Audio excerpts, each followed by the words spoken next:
여러분 안녕하세요. 이제 2024년 정말 너무나 다사다난한 해였죠. 마무리를 하고 있습니다. 제가 다음 주에는 이제 올해에 대한 리캡처를 이제 보고를 해 드리기로 하겠는데, 오늘은 이제는 계속되고 있는 우리의 그 the dispute. 그게 뭡니까? 우크라이나 전쟁이 도대체 뭐냐? 우크라이나 전쟁의 도대체 이유가 뭐나? 그리고 왜 일어났으며 왜 계속되고 있을까? 근데 EU의 대표자 보렐이라는 사람에 의하면요. 우리는 그동안 유럽은 중국의 그 싼 노동력과 그다음에 러시아의 자원을 가지고 사실은 부를 축적했다고 이제 계속해서 밝히고 있습니다. 보렐, 여러분께서 한번 조사를 해 보시기 바랍니다. 그래서 우리는 그 외국인에 대해서 지나치게 이제는 그들이 하는 것은 무조건 옳다라고 생각하고 있는데, 우리가 이제는 그 G10의 나라로서 이제 독립적인 아이디올로지가 사실은 필요합니다. 그중에 예를 들자면 이제 인도의 예를 들 수가 있죠. 그래서 인도는 사실은 우크라이나 전쟁 때 그 서구 유럽을 지지하라고 협박을 받았지만 디클라인 했습니다. 왜? 우리는 지금 석유 공급이 필요하다. 1번. 2번은 또 왜 그랬습니까? 너희가 지금 인도의 편인 것처럼 하고 있는데 너희는 파키스탄에도 똑같은 무기를 팔았잖아. 우리도 무기 수입자고 파키스탄도 수입자라서 우리가 지금 핵이 한 200개, 파키스탄도 200개인데 우리 둘 다 지금 이렇게 경쟁시켜 놓고, 아니 갑자기 우크라이나 전쟁에 동의한다는 하라고 요구하는 것은 우리의 베스트 인트레스트가 아니야. 그래서 우리는 지금 현재 우리의 의견을 이제는 고수할 거야라고 이제는 인도의 외무부 장관이 2년 전 그 UN 그 총회 직후에 발표한 바가 있습니다. 미국이 너무 충격받아서 어떻게 했습니까? 그 펜타곤을 보여주죠. 펜타곤을 보여주고 난 다음에 이 외무부 장관, 뭐 이름이 너무 길어서 제가 기억은 못 하겠습니다. 근데 아직도 똑같은 외무성 대표죠. 얘기하고 있습니다. 그건 어떻게 했습니까? 우리는 순식간에 G7을 넘어서 지금 현재는 우리가 지금 영국, 독일 바로 뒤에 있는데 우리가 너희를 따라 마실 거야. 이제 너희 더 이상 우리한테 웨스턴 센트릭 헤제모니의 그 도그마를 나한테 강요하지 마. 라고 이제는 이 아주 당돌하게 얘기했습니다. 근데 이 인도가 그렇게 하는 데는 물론 이유가 있죠. 우선 세계적으로 인구가 넘버 원입니다. 그냥 최고 많아요. 그리고 그다음에 그 인구가 대부분 젊어요. 그다음에 인도양을 갖고 있습니다. 그 인도양이 왜 중요합니까? 그것은 이제는 중동에서 설교가 동양까지 가려면은 반드시 인도양 앞바다를 거쳐야 되죠. 그래서 이제는 우리 본인도 모르게 이제는 중국이나 그다음에 타이완, 한국 그 사람들은 우리는 이제 인도하고 깊이 연관을 안 될 수가 없습니다. 왜냐하면 석유가 그쪽에서 오는 라우트이기 때문에. 그렇죠. 물론 결정적인 것은 싱가포르 해협이지만 싱가포르 해협을 걸치기 전에 이 많은 곳을 거쳐야 됩니다. 그래서 인도는 아주 과감하게 그렇게 되면서 2022년 우크라이나 전쟁 이후로 누구랑 조인했습니까? 그동안 원수였던 중국하고 조인했죠. 그래서 2024년 9월 달에 시진핑과 그다음에 그 모지가 처음으로 친구가 되었습니다. 그래서 이것은 뭡니까? 웨스턴 헤제모니가 G7은요, 사실은 나라가 아주 작습니다. 그리고 그들은 누구한테 속해 있어요? 유라시아 대륙의 아주 끝, 서쪽에 조그만 지역을 갖고 있는데 자원이 없어요. 그다음에 뭐가 없습니까? 인구가 없습니다. 그래서 그들은 머리가 뛰어나기 때문에 뱅킹 시스템과 그다음에 침략을 해가지고 전 세계를 지배했죠. 지난 500년 동안. 특히 이제는 그게 스페니시 엠파이어, 포르투갈 엠파이어, 그다음에 프랑스 엠파이어, 독일 엠파이어, 그다음에 영국 엠파이어가 1944년 놀만디에서 패할 때까지. 놀만디는 물론 이겼지만 누구에 의해서 이겼죠? 이거는 사실은 러시아 80%, 미국 20%의 합동 작전이 이제는 거기서 어디서 우리가 그 알 수가 있습니까? 이란 테헤란 회담에서 1943년 11월 달에 열렸죠. 그래서 사실은 서구인들 지금 현재 G7 나라는 누구한테 신세를 많이 졌냐? 사실은 러시아한테 많이 신세를 졌어요. 하지만 그 전에 어떤 두려움이 있었습니까? 대영 제국이 15년, 25년 그 뭡니까 불란서 전쟁에서 웨스턴 헤제모니의 최대 강국이 되면서 어떤 일이 생겼습니까? 그들은 전 세계를 해가 지지 않는 나라로 지배했죠. 그 전에 물론 스페니쉬, 포르투갈이 가서 뭐를 지배했습니까? 전 동남아, 그 다음에 전 남미, 중미를 다 가졌죠. 이제는 막 이잡듯이 뒤졌습니다. 막말로. 그래갖고 그들이 손발이 안 닿는 곳이 없었죠. 그래서 이제 그들 가운데 뭐가 있었습니까? 각 축전이 있었습니까? 누군가가 황제의 나라가 될 것인가? 지금 마지막 황제의 나라가 어디죠? 영국인 것입니다. 그것은 이제는 그 불란서와 전쟁, 그 뭡니까? 전쟁에서 워털루 전쟁에서 영국이 이겼죠. 이럴 때 뭐가 생겼죠?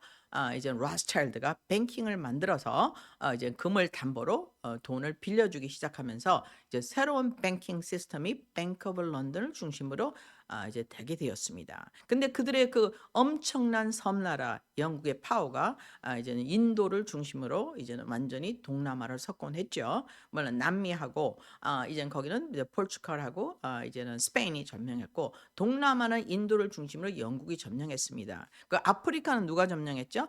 더치하고 이제는 프랑스가 점령했습니다. 이제 그들의 시대가 이제는 약간 이제 종말을 맞이하고 있어요. 제가 서구의 몰락이라는 데서 여러분께 알려드렸지만, 근데 이것은요 뉴스가 아닌 것입니다. 이제 영국은 이렇게 봤더니요, 이제는 해안선으로 우리가 세계를 지배하는데 이제는 뭐가 이제 한계가 왔다. 이제는 해안선으로 어떻게 하면 배를 타고 가서 기습을 하는 거죠. 남들이 잠자고 있을 때 기습 공격을 합니다. 그래서 해군은 가장 중요한 거죠. 근데 해군보다 중요한 게 뭐가 됐습니까? 공군이 됐어요. 이제 비행기가 생기면서 융단 폭격이라는 것이 생겼죠.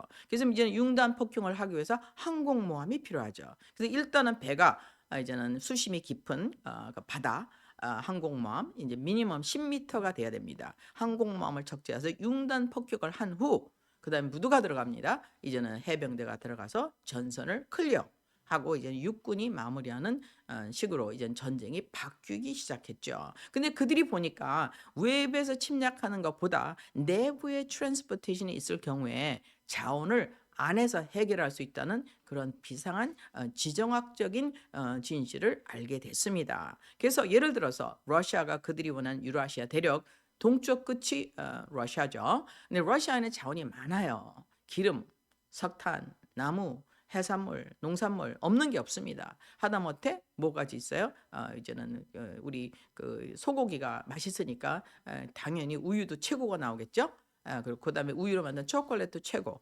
에서부터 했던 러시아는 엄청난 그 식량 플러스 지하 자원을 갖고 있습니다. 그것이 유라시아의 일부이기 때문에 유라시아를 분명히 섭렵해야 된다고 이 이론을 만든 사람들이 누굽니까? 이제 유럽 사람들이죠. 영국 사람들, 독일 사람들, 핀란드 사람들입니다. 그래서 그들이 이제 그것을 이론화 시킨 사람을 누굽니까? 맥킨더라고 합니다. 맥킨더에 대해서는 이렇게 제가 여러분께 한 2번에 걸쳐서 강의를 해드렸는데 맥킨더의 지정학을 우리가 이해하지 못하면 현재 우크라이나 전쟁을 이해할 수 없습니다. 아까 말씀드린 보레르 얘기한 것처럼 러시아는 분명히 디피트 돼야 된다. 러시아를 디피트하기 위해서 뭘 했습니까? 나폴레옹 쳐들어갔어요. 1812년. 그 다음에 또 언제 쳐들어갔어요? 히틀러가 1914년 쳐들어갔습니다. 두 번 다 졌어요. 안 됐어요. 그래서 어떻게 해요? 1917년 혁명을 일으켰죠. 그게 러시아 혁명인 것입니다. 러시아 혁명은 사실은 언제 일어났습니까? 그 1917년에 일어나기 전에 그때 바로 1차 대전 중이었어요. 아주 바쁠 때예요. 막 사람 죽고 난리 날 때인데 그때 러시아 혁명이 일어났어요. 근데 러시아 혁명에 그러면 돈을 누가 댔을까? 지도자는 레닌이다. 근데 레닌은 뭐예요? 망명자입니다. 그때 제정 러시아 니콜라이 2세부터 쫓겨났어요. 몇 년 동안 감옥 생활 하다가 얘가 지금 공산주의 이론을 받아들였죠. 근데 이론만 갖고 안 되죠. 왜? 군인이 필요합니다. 그리고 자금이 필요하죠. 그리고 러시아라는 광대한 대륙을 어떻게 건너겠어요. 그때 마침 니콜라이 2세가 TSR, 트랜스 사이베리아를 완성시킬 때 이건 너무 위험한 일이죠. 왜? 유럽이 지금 무너지게 생겼어요. 트랜스 사이베리아가 생기면 어떻게 됩니까? 자원이 국내에서 유라시아 대륙 안에서 TSR로 막 움직이게 됩니다. 그럼 영국의 파워가 어떻게 돼요? 파괴되게 되죠. 그래서 생겨난 게 무엇입니까? 공산주의 플랜테이션. 그래서 결국에는요. 공산주의는 누가 일으켰는지는 여러분 공부를 하셔야 됩니다. 왜 언제 일어났는지 바로 TSR이 완성된 직후에 일어났다는 것을 분명히 아셔야 됩니다. 그러면 돈을 누가 댔을까? 지금 레닌이 전문이 뭐예요? 글 쓰는 사람이에요. 군인이 아닙니다. 야가 어떻게 이 많은 사람을 죽였을까? 누가 돈을 댔지? 이거에 대해서는 여러분 컨스피러시가 아닌 여러분 공부가 필요합니다. 근데 그 전에 어떤 사건이 있었냐? 맥켄더라는 사람이 나와서 이제는 유라시아 대륙 안에서 가장 자원을 많이 가진 러시아를 공략하지 않으면 영국의 영화가 유지될 수 없다. 이것이 결론인 것입니다. 그렇기 때문에 러시아는 constantly 계속적으로 공격을 받을 수가 없어요. 받을 수밖에 없습니다. 이제 러시아가 공산주의가 무너졌습니다. 1991년에 무너졌죠. 그때 어떤 계약을 했습니까? 나토가 절대로 CIS 국가들을 나토에 편입 안 하기로 약속을 했지만 야금야금 다 어디로 갔어요? 살기 좋은 유럽으로 들어갔죠. 나토로 들어갔습니다. 마지막 남은 나라가 어디예요? 우크라이나예요.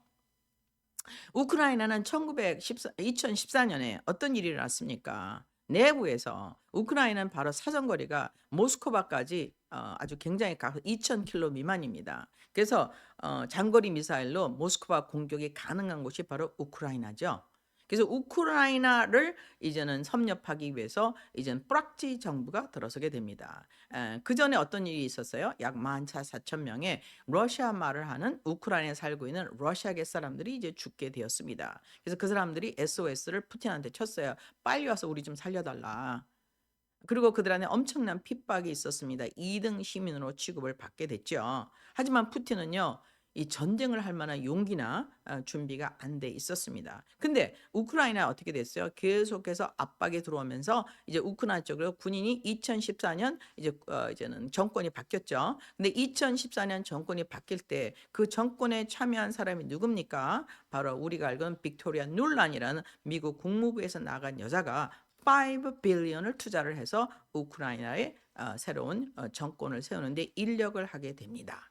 이렇게 되면 어떻게 되죠? 이제는 바로 목까지 이제는 러시아가 위협을 느낀 거죠. 그 위협이 사실이든 아니든 간에 이제 맥킨터의 띠오리 지정학적인 것은 이미 너무나 다 유럽에 알려진 것이기 때문에 이제는 러시아는 당연히 겁을 먹을 수밖에 없죠.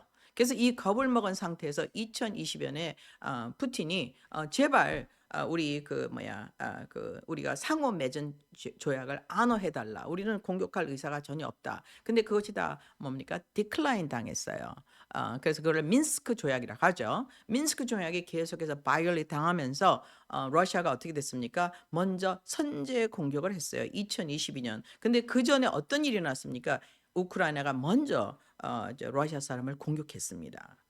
그래서 저는 러시아 편이 아니고 유럽 편도 아닙니다. 저는 성서적으로 이제 모든 것을 해석하는 성경 학도인데 그래서 러시아에서 어떻게 했습니까? 오 마이 갓. 살아야 된다. 그래 갖고 이제 2022년 먼저 선제 공격을 하자. 전 세계에서는 이제 쳐들어갔다 하고 난리가 났죠. 근데 쳐들어가기 전에 목 밑에까지 해서 계속 약을 올린 게 누굽니까? 나토하고 EU죠. 이제 우리가 이런 것을 알아야 됩니다. 그걸 모르게 되면 어떻게 됩니까? 그냥 엄한 사람 편에 설 수가 있죠. 그래서 그런 일이 있고 난 다음에 이제는 급하니까 푸틴이 어떻게 했습니까? 이스탄불로 날아가서 조약을 맺었어요. 드라프트를 했습니다. 야, 젤렌스키야, 난 너랑 싸우기 싫어. 그냥 내가 포기 퇴각할 테니까 여기 사인해. 그래서 둘 다 돼서 이제 드라프트에 이제 확인을 했어요. 그래서 둘 다 퇴각하고 나토가 더 이상 인발브 안 되고 중립을 우크라이나가 지켜주기로 하고 근데 그거를 갖다가 마지막 사인 직전에 누가 날아갔습니까? 영국 전 수상 보리스 존슨이 날아가서 이거를 찢어버렸죠. 누구의 동의하에 우리가 현재 이제 미국의 우리 대통령 동의하에 바이든이 그렇게 했습니다. 그리고 우리가 어떤 것을 200 빌리언을 대주기 시작했죠. 이거는 미국 국민의 베스트 인트레스는 상관이 없는 놈의 전쟁이죠. 근데 전쟁은 어떻게 일어났습니까? 나토가 계속해서 숨통을 조여가서 깜짝 놀란 러시아가 셀프 디펜스로 일어난 전쟁이라는 것을 우리가 알아야만 되는 것입니다. 그걸 모르게 될 경우에는 우리는 또 한 번의 어려움에 처할 수밖에 없죠. 그래서 이런 전쟁이 일어나게 된 이유는 무엇입니까? 이것은 맥킨더의 의견에 의해서 이제는 이 사람들이 안에서 철도를 하고 물건을 움직이면은 우리는 대영 제국의 상권은 완전히 날아간다. 이게 그 의견인 것입니다. 그래서 대륙 세력과 해양 세력의 그 컨플릭트가 났을 적에 부닥쳤을 적에 이제는 해양 세력이 질 수밖에 없다. 왜? 자원이 없기 때문에, 사람이 없기 때문에. 그래서 우리는 분명히 러시아를 정복하고 러시아는 져야만 한다는 것이 바로 EU와 나토의 결정인 것입니다. 이것은 맥켄더가 말한 지정학적 이론에 의해서 계속해서 안어돼 왔어요. 그래서 히틀러도요, 가만히 있는 러시아하고 불가침 조약 맺고 나서 갑자기 하루아침에 쳐들어갔어요. 바바로사. 근데 결국엔 동장군한테 완전 패배했죠. 아니, 누구예요? 그 나폴레옹도 전 유럽을 다 지배하고 있어요, 불란서. 아니, 엄한데 러시아 왜 쳐들어갑니까? 안 쳐들어온 나라예요. 러시아는 안 쳐들어갔어요. 그래서 러시아를 어떻게 정복하려 했습니까? 공산주의로 정복하려고 했죠. 하지만 그것도 이제는 실패하고 말았습니다. 그래서 지금은 마지막 전쟁 뭐죠? 우크라이나 전쟁에서 다시 동서 헤제머니, 즉 해양 세력인 G7과 대륙 세력인 러시아가 붙게 되었죠. 러시아는 급한 김에 어떻게 됐어요? 브릭스를 강화하기 시작했습니다. 이제 쫓아다니면서 러시아가 이제 누구랑 알라이가 됐어요? 중국. 원래는 왼수예요. 둘이 우리 그 뭡니까? 저기 한반도 블라디보스톡 밑에 두만강 하류를 놓고 계속 싸웠지 않습니까? 둘이서 중국, 인도, 인도네시아, 말레이시아 다 한패가 됐어요. 근데 아이러니하게 지금은 러시아가 누구를 또 눈짓을 하고 있습니까? 아프리카, 버키나파소, 말리. 왜? 그 사람들은 누구한테 당했어요? 계속 도적질을 불란서에 당한 거죠. 여러분 불란서가 그렇게 멋있는 나라라고 생각하세요? Are you kidding me? 지금 불란서 지금 백이요. 우리가 명품 얼마나 멋있습니까? 그 원가가 얼마인지 아세요, 여러분? Nothing. 한국하고 중국 사람하고 일본 사람은 다 사줍니다, 그거는. 그래서 그 사람들은 아주 장사를 잘하는 민족이에요. 불란서 사람들. 영국 사람들은 은행으로, 스위스 사람은 시계로, 전 세계의 모든 최고의 명품을 다 만들고 우리에게 광고하고 있죠. 우리는 그들처럼 되기 위해서 머리도 노랑물로 들이고 우리는 다 하고 있습니다. 우리는 그들의 문화를 따라가고 있어요. 그들은 지난 500년 동안에 우수한 민족인 것은 확실합니다. 하지만 지금은 우크라이나 전쟁으로 말미암아 누구 때문에? 이 맥킨더 티오리 때문에, 지정학 때문에 이기려고 한 우크라이나 전쟁이요. 기습전쟁 뭡니까? 제가 계속 말하는 뿌락지 전쟁에서 치고 있어요. 왜? 자원이 없어. simultaneously 동시에 아프리카 니제리아에서 가스 안 주겠다. 우라늄 안 주겠다. 이제는 불란서가 이제 낙동강 오리알되면서 누가 또 가장 치명타를 입었습니까? 자원의 모든 케미스트리 공장을 갖고 있는 정말 유럽의 경제 1인자 독일이 치명타를 입게 되었습니다. 이제 셜츠가 정말 이 모든 것을 잘하고 있는지 아닌지는 1월 달에 또 이제 국내 선거가 일어나게 됩니다. 이 모든 사건은 왜 일어났습니까? G7, 즉 웨스턴 헤제머니, 거기에 뭐 한국, 일본, 타이완 꼈지만 사실은 G7 유로피안 나라들인 것입니다. 그래서 이들이 누구를 이겨야 됩니까? 러시아를 이겨야만 되는 거는 것입니다. 근데 이길 수가 없어요. 왜? 성경에 그렇게 안 돼 있기 때문에. 분명히 두 다리가 공존하게 돼 있습니다. 그리고 두 다리가 어떻게 돼요? 10개로 나눠지게 돼 있어요. 즉 뭡니까? 파워가 멀티폴라로 변한다는 거죠. 거기에 뭐 그들이 지배했던 북아프리카, 그다음 아시아, 일본까지 다 들어가죠. 그래서 이런 멀티폴라의 시대에 지금 우리가 거기에 트리거 포인트가 뭐냐? 우크라이나의 전쟁, 2022년 전쟁이라고 제가 감히 말씀드리고 싶습니다. 그래서 2024년까지 끝나지 않고 있는데 트럼프는 이런 정책을 펴고 있죠. 이제는 자기가 1월 20일 취임하기 전에 우크라이나 전쟁을 종료시키겠다. 그리고 이제 모든 군사적 지원을 스탑하라. 그러면 바이든 정권은 계속 돈을 보내려고 하고 있죠. 근데 아이러니하게 어떤 사건이 일어났습니까? 트럼프랑 가장 가까이 지내던 우리 장군 중에 하나 계시죠. 플린 장군이 며칠 전에 발표를 했습니다. 우크라이나는 전쟁터가 아니라 머니 란더링 플레이스다. 사실이 아니면 거짓말이겠죠. 그분은 굉장히 중요하게 첫 번째 트럼프를 지원한 일로다 이제 감옥에 갔었던 분입니다. 그리고 자기가 죄가 있다라고 고백했죠. 나중에 번복을 했습니다. 자기가 너무나 많은 협박을 받아서 그럴 수밖에 없었다. 여러분 어떻게 생각하십니까? 우리가 알고 있는 미국과 너무나 다른 이면의 해양 세력과 대륙 세력의 전쟁터 우크라이나. 거기는 제가 말씀드린 대로 지금 현재 대륙 세력과 해양 세력의 두 번째 출구인 것입니다. 세 번째 출구는 어디죠? 제가 분명히 블라디보스톡이라고 말씀을 드렸어요. 그럼 블라디보스톡에 가장 가까운 대한민국 한반도 거기는 제3차 전쟁의 위험을 많이 소유하고 있습니다. 그래서 여러분 이 모든 소식을 우리 그 미국이 싫어하는 미국이 지금 비토를 넣은 CNN 그다음에 ABC, CNBC, 워싱턴 포스트, 뉴욕 타임즈에 들으시고 그대로 해석하시면 아주 곤란하게 됩니다. 사실은 그들의 전략을 누가 발표했습니까? 맥켄터가 100년 전에 발표했어요. 러시아를 정복해야 된다. 러시아를 막아야 된다. 러시아를 스탑시켜야 된다. 왜? 영국의 헤제머니, 웨스턴 헤제머니를 유지하기 위해서. 그래서 여러분께 오늘은 맥켄터를 소개해 드리면서 좀 더 자세하게 우크라이나 전쟁의 실제로 비하인드 스토리는 무엇이냐. 그것은 뭡니까?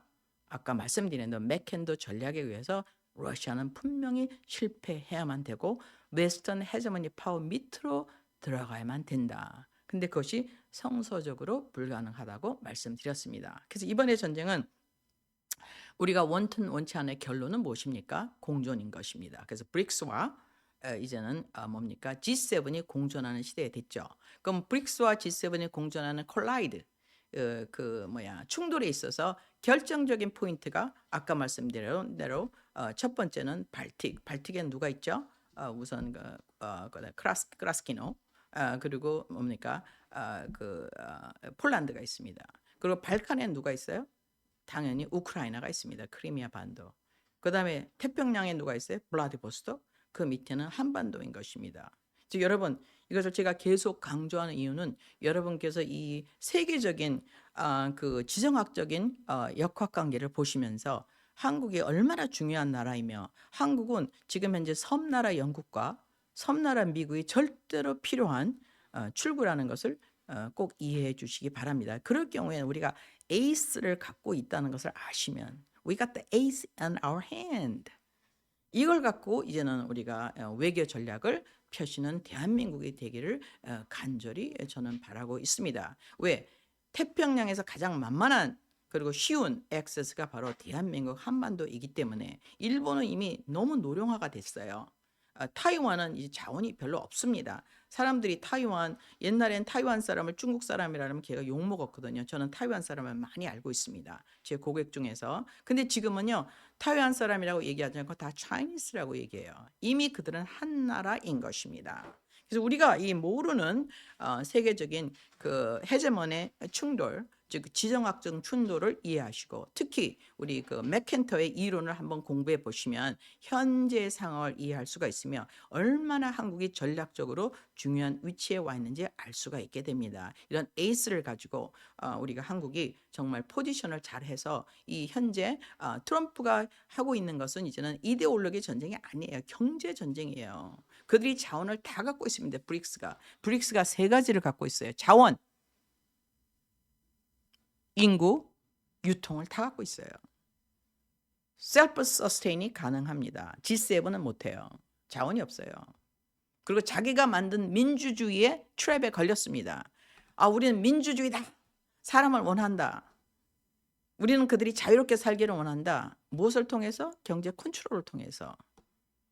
이제 이게 보이기 시작하면요. 이제는 우리가 말하는 글로벌 사우스에서 협조를 안 하게 돼 있습니다. 이런 상황에 한국의 위치는 굉장히 중요하게 되죠. 왜? 글로벌 사우스하고 G7의 컨트롤, 그 헤제몬 전쟁 중간에 끼어 있기 때문에 정말 한국은 제가 볼 때는 금수강산 복을 많이 받은 나라로 저는 생각합니다. 그 이유는 무엇입니까? 우리가 요새 leverage 포인트의 에이스를 갖고 있습니다. 그래서 그것이 우리 에이스 카드가 최대한 잘 사용되는 앞으로 시대가 열릴 걸 기대하며 여러분 다음 주에 또 찾아뵙기를 하겠습니다. 감사합니다.